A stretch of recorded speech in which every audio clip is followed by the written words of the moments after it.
All right, welcome everyone. This is 6.4 homework. Here's a few problems that a student was asking about in class, so wanted to record it and provide it for every single one of you to be able to see and kind of get the explanations in depth. So as you can see here, this is from 6.4, number 9. Okay, now this one I've already worked out because the next one, number 10, is exactly the same type, even though it's going to have a little bit different numbers. Okay, the process is still the same. They're asking for the repetitive nearest neighbor. Okay, so obviously the nearest neighbor is named that because they want you to go the nearest or shortest route. Okay, from one, we call it vertice, to the next. And so on this one, they wanted us to then find, starting at each and every vertex. So you can see here I've colored it for different ones. And so all I would do is start with the first one at A, and then I would go from the A vertex. You can see there's 1, 2, 3, 4 different paths that we could take. And we want to choose the nearest or shortest distance. In this case is what they're measuring by. And for that, it would be this one at 19. Okay, so I then went to D from A. So I got that located over here, and the green vertex is the one that I did. And so I went here first, which was 19. And then from there, I had 1, 2, 3 options. Not 4 again, even though this is one going that direct, I can't go back. Okay, so now I'm at D, and I have this, that, or that option, and the nearest, which in this case again is distance, would be the E, which would be 30. So now I'm going to be going to this vertex. So that's why I went to E next, which that distance was 30. So I just like to keep it as I go, a running log, so that I have it all there and I don't have to go back and try to remember what path I took. And if you do that, that's fine. Just make sure you put little arrows so you know which ones would go where. Okay? And then that will help you to kind of get the hang of this a little bit more simply. So now we're at E, and we want to go a specific route. And again, we have 1, 2, 3, 4 options for every single one of these. But remember, we just went on this path. So we don't want to go back that. So we only have 1, 2, 3. In reality, we only have 2. Because this one, I don't want to go back to A because that's where I want to end as well. Right? So they mentioned that they must start and end at A. So that's obviously why I started at A, but we went here at 19, then we went here at 30, and now we have to choose either this path or that path, which the obvious choice instead of 34 would be half of that, which is 17. So that's why we went to C from E, and that was a distance of 17. So now we're at C, and that means we have to then go from C to any one of its 4. And again, in reality, we cannot go back the way that we just came, and we do not yet want to go back to A. So those 2 are out, so we only have this one or that one, and obviously we've already traveled to D as well. So we can't do that one, and our only option, our only path would be to go to B next, which would then be a distance of 31. Okay, now at that point we need to, since we've hit all 5, we went here, there, there, there. Now we, since I've visited all 5 places or vertices, we now need to go back. So our last and only choice is to go back to A, which is that distance or length of 50. Okay, now adding all that up, you get a total of 147, and that would be what is called the nearest neighbor. But we want to do the repetitive, meaning although we do have to start and end at A, that doesn't mean we have to actually, when we're trying to figure out the optimal path for these things. And that means we're going to then start at B, and we're going to repeat the process. So this one I did in a different color, and then I went and did the same scheme, trying to find the nearest neighbor from each vertex, not traveling back the path I just came, obviously, and not going to any vertex that I've already traveled to, unless and until it's in the end. going back to the place I started. Okay, so not going through that for this one, but just showing you all the different options are there, starting and ending with A, then B, C, D, and E. And you may be wondering, well, Alan, you just told me that it has to start and end at A, and you're absolutely right. Here's the cool part.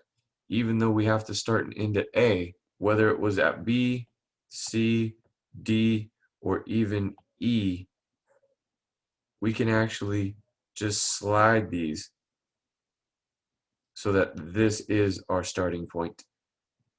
And we can rewrite it as A, D, B, C, E, and then going back to A. So that's exactly what I did over here. I just slid everything to the right, basically, until I got my A at the beginning and my A at the end.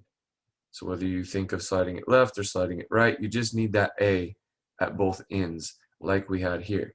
The problem is you can see that by starting at B, C, or D, these were much better routes than it was when we actually started at A using our nearest neighbor method.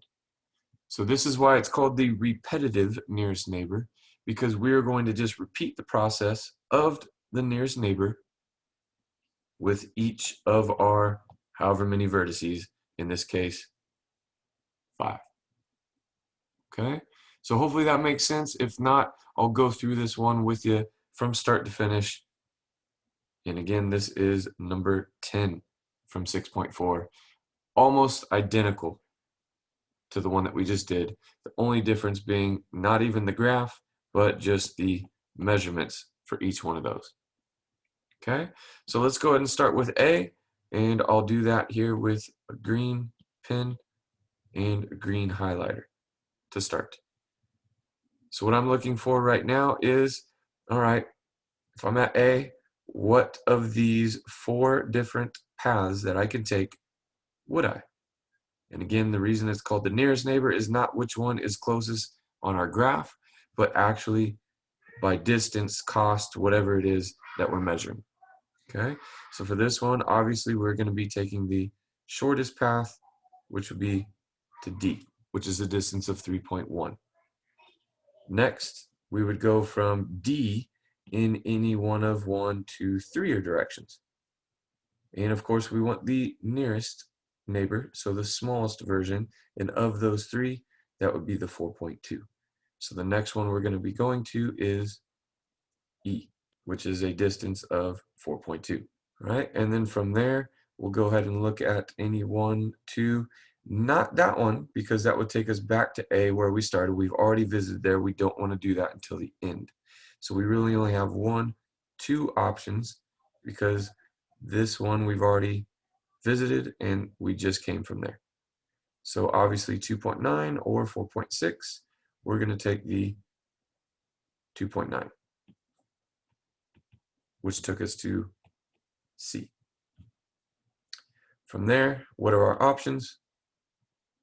Well, not there because we've already been there. Not there because we don't want to go back there yet. So we really only have 1 option, and that is to go to B. So that would be my next place of visitation, which was a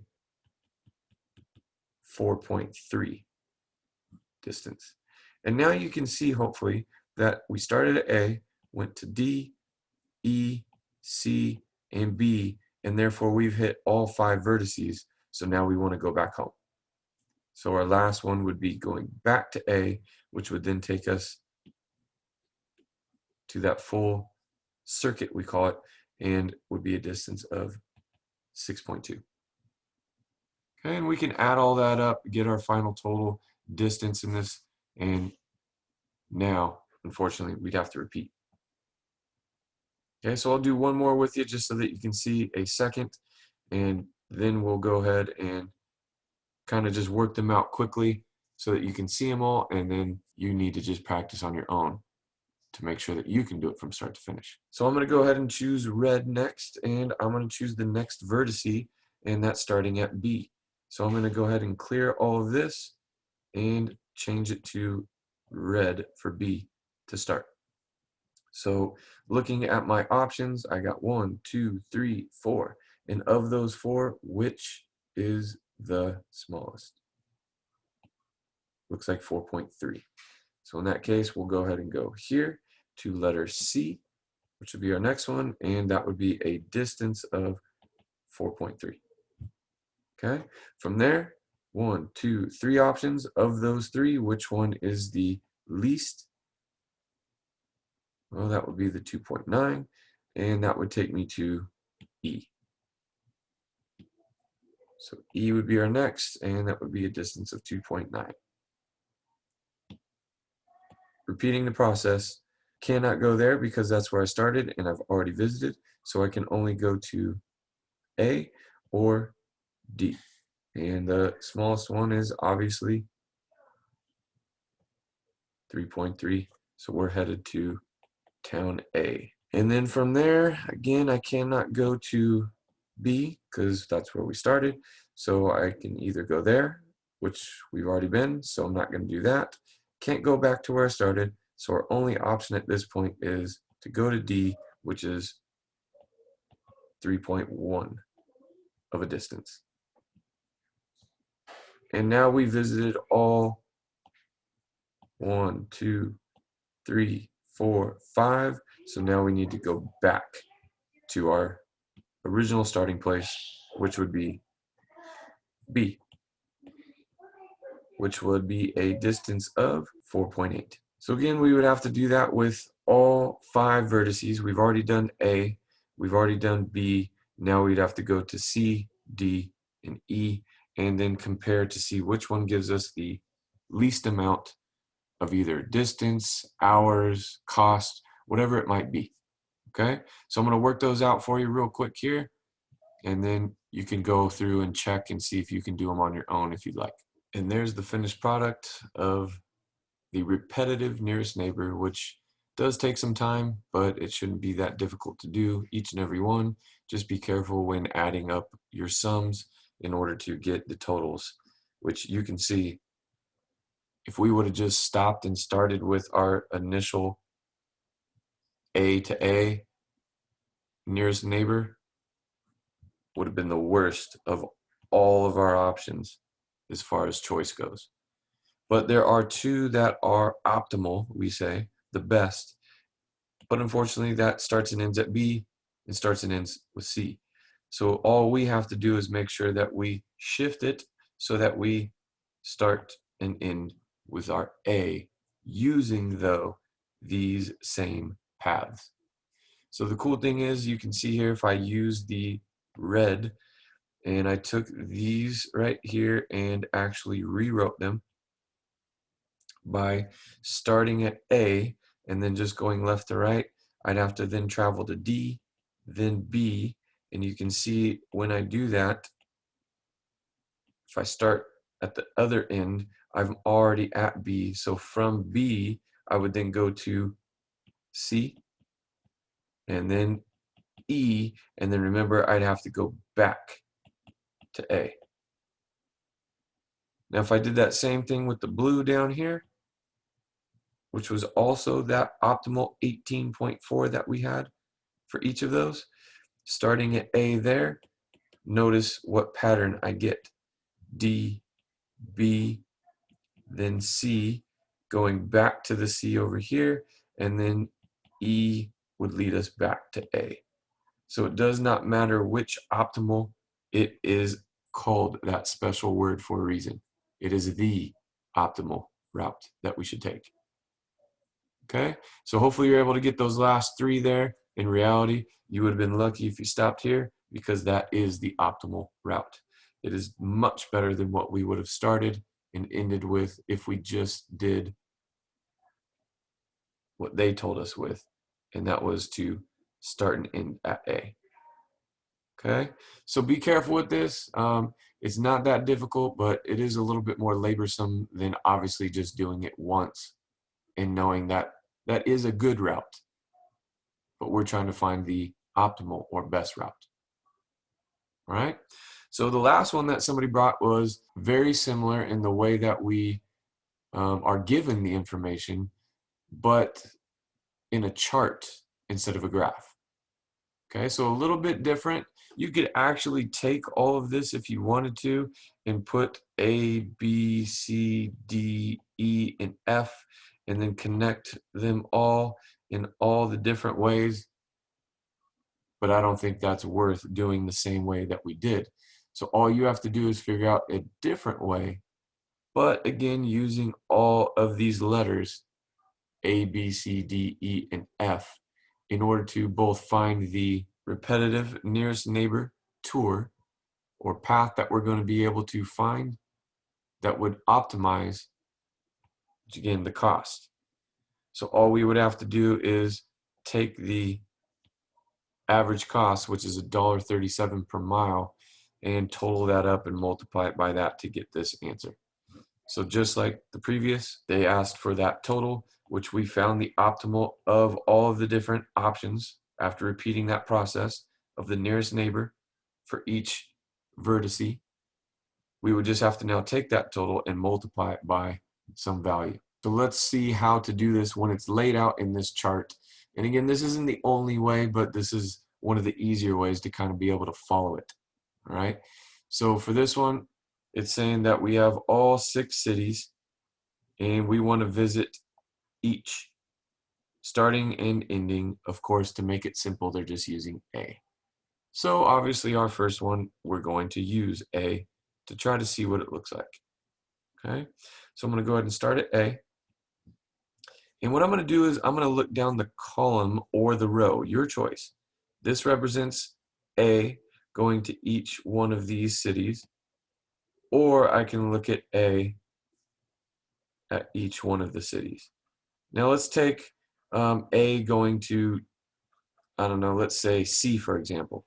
So if I'm looking down column A, I can see that C is 712. Or if I look down row A and I look at C, hopefully you can also see that it is still 712. So it does not matter whether you look at the column to row or row to column, it's totally up to you.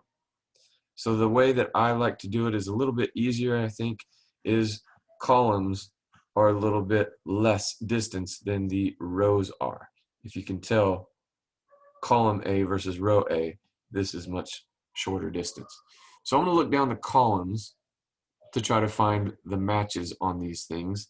And by doing that, I'm going to go ahead and actually start with A down its row and figure out which one so that I can just line out the shorter distance, which would be the column.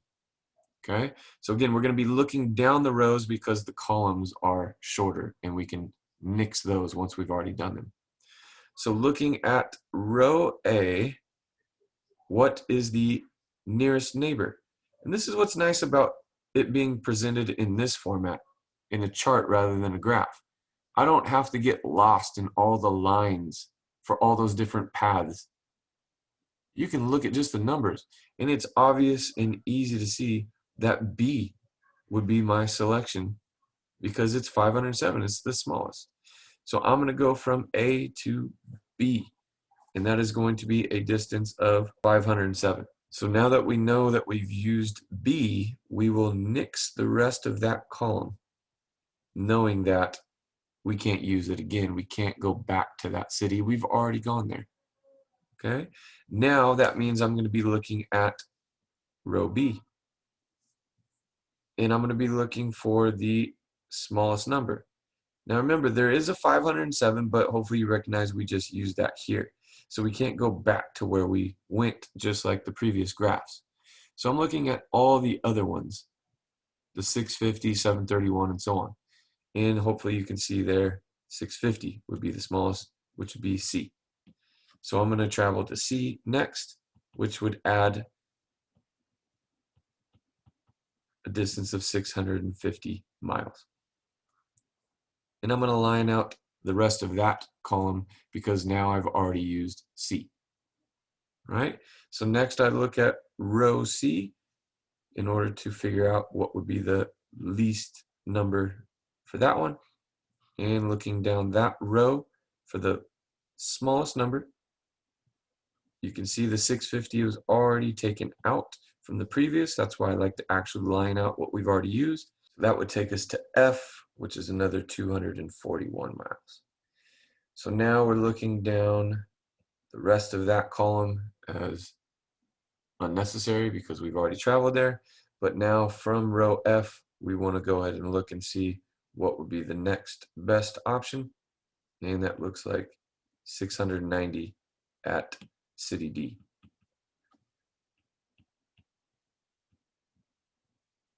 And now we'll line out everything but that to see, well, we only have 2 columns left.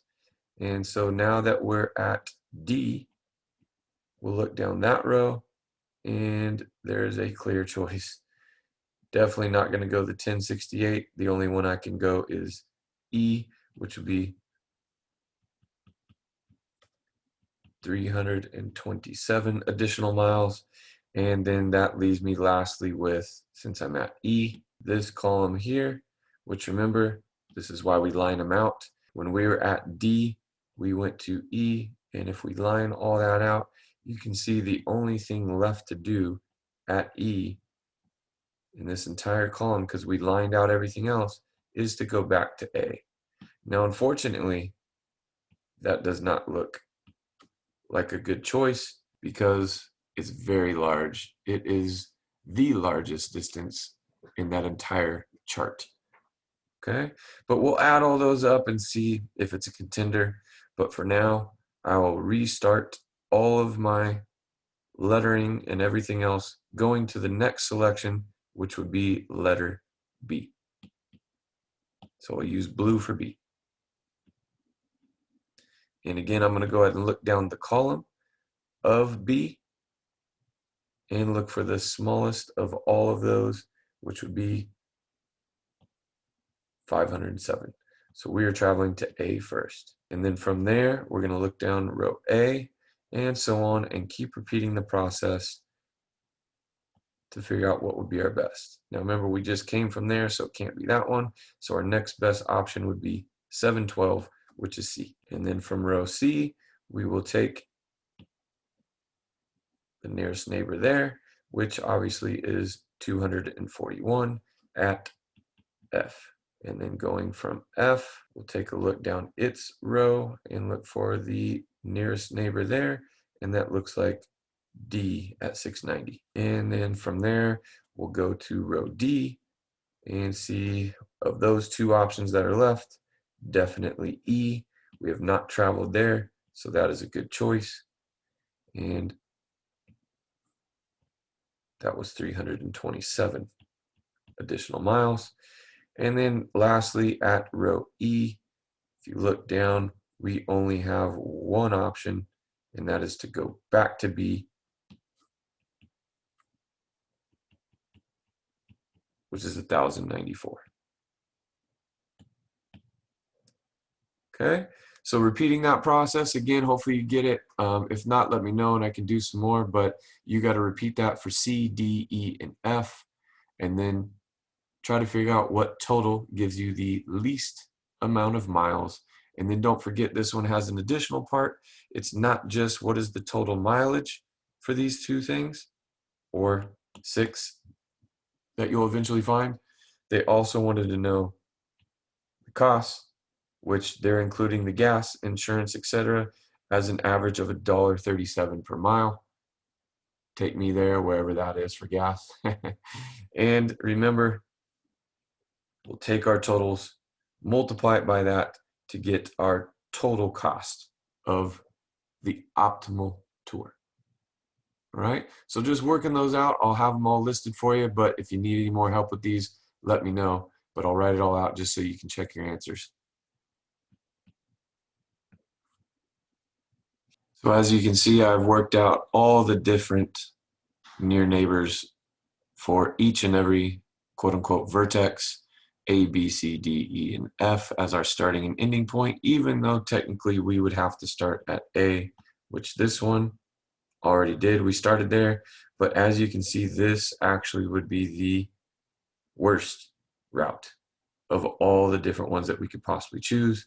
And the best would be the one here in orange that starts and ends at D. Now remember, we need to start and end at A. So what we're going to have to do is take this and reorder it going from each and every one, which would give us A, B, D, E, C, F, and then back to A. So that would be what is called our optimal route. And now, since we have the total distance, the best of all of your options, then we will take the average cost per each one of these miles, multiply that to see what the cost of that tour, that optimal tour, would be.